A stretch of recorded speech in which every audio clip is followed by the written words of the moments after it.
Okay, this is my reflection for the Deforestation Art Engagement Community Project.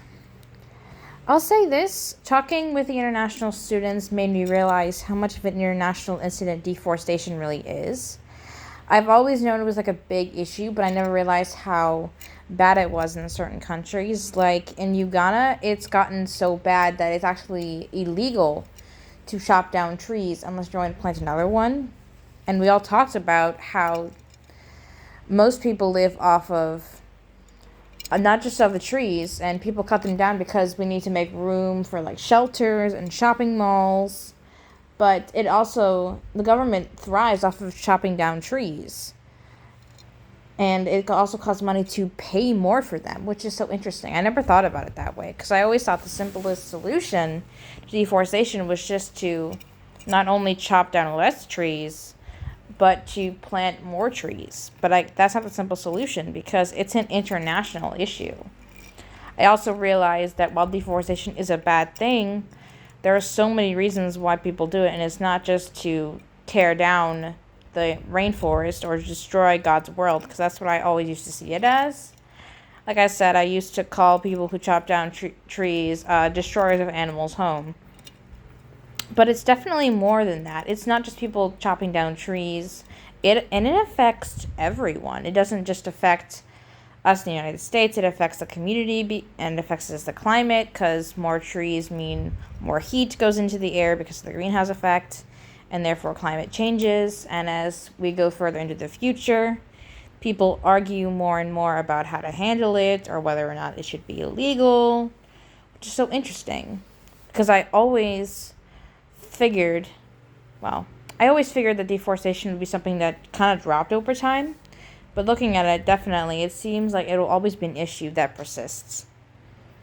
And something I also noticed was how engaged all of them were to tell stories about people they knew or experiences they've had of how deforestation has affected their lives. Like, for example, there was a big storm and a lot of houses were destroyed because there were no trees around. Meaning that when you chop down trees and there's not enough trees to like stop a flood or something or some kind of storm, then the houses are going to get destroyed. And that sounded a little sketchy to me at first, but I understand. Because think about it, if there's a mudslide and trees are what stop the mud from getting into the city, then therefore a lot less damage, a lot less death, and a lot less destruction.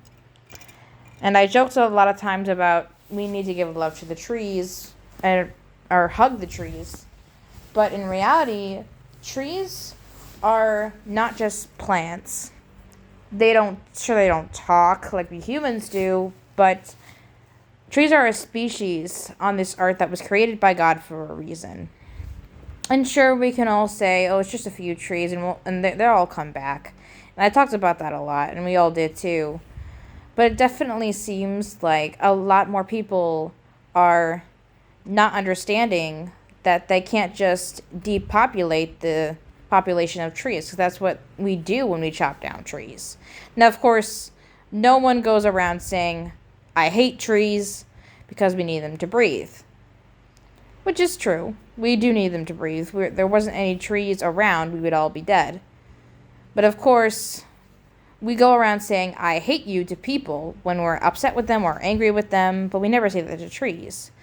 But our actions don't match our words when we chop down trees because we don't think about it. We don't think what we're doing has consequences because we need trees to make the houses we build in.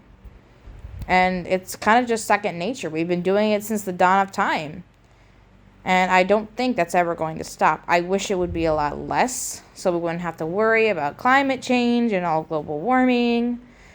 But that's still going to be an issue, like in 2035. And I also think that it's not just an action of us thinking about what could happen, but us not realizing that all our actions have consequences. And us not trusting the government, because a lot of people in the government get paid for chopping down trees. And I didn't realize that until this discussion. I didn't think anyone got paid to chop down trees except the people who were actually chopping down the trees. I mean, they're not poachers, of course. but I never thought about it that way.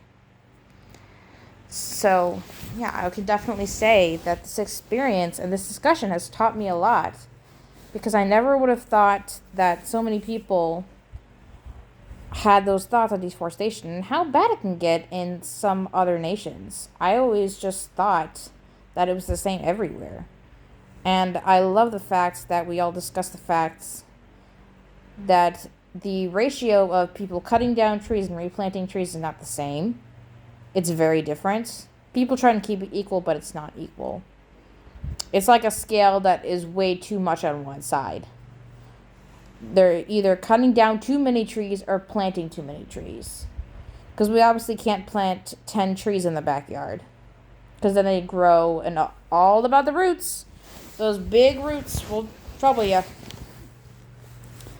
But this is what I learned from the experience. And I learned so much more just from that discussion. It was so enlightening. And they all really liked the painting. It wasn't very good, but they all saw what I was trying to come across. They all talked about how futuristically this is an issue that would still persist, and it's something that we should continue to try and conquer. They also talked about possible solutions.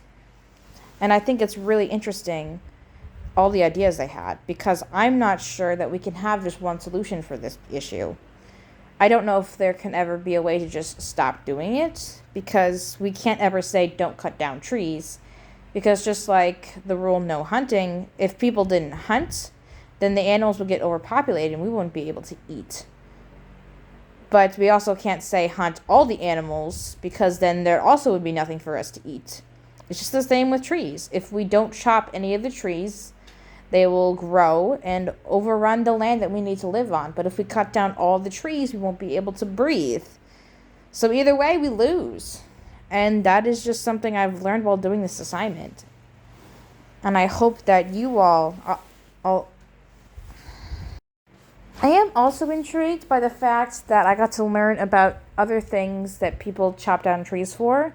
Like how Uganda practically lives on something from trees. I don't know if I'm going to be able to pronounce it correctly, because I wasn't sure I heard it correctly. But finding out about that has made me realize just how complicated this situation is. It's not all black and white, and I never thought it was. But there's more of a gray area in deforestation than I thought. Like, it's obviously still an issue, and it's never not going to be an issue. Because either way, there's always going to be trees that are being cut down, because there's no other way to build a house, unless we start making houses out of plants. And even then, we still have to chop down the trees to probably get the plants. And we don't want to build our houses out of straw. We all saw how that turned out in the Three Little Pigs. But I do think that eventually this will be an issue that people just have to see. It can't be ignored. People can't shrug it off and be like, oh, it's not our problem. Or there's no way it causes global warming, because global warming isn't a thing. I definitely think it's something that people just need to acknowledge, because we just don't think about it. We don't think about it at all. We just do it.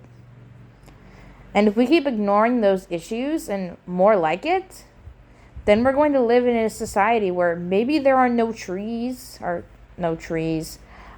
lot of trees around, and the land is barren and doesn't have any plants or animals around, because we chopped down a lot of the trees. Now there's nowhere for any of the animals to live or for any plants to grow. Trees are important. Give your love to the trees. Thank you all very much, and I hope you all have a great day.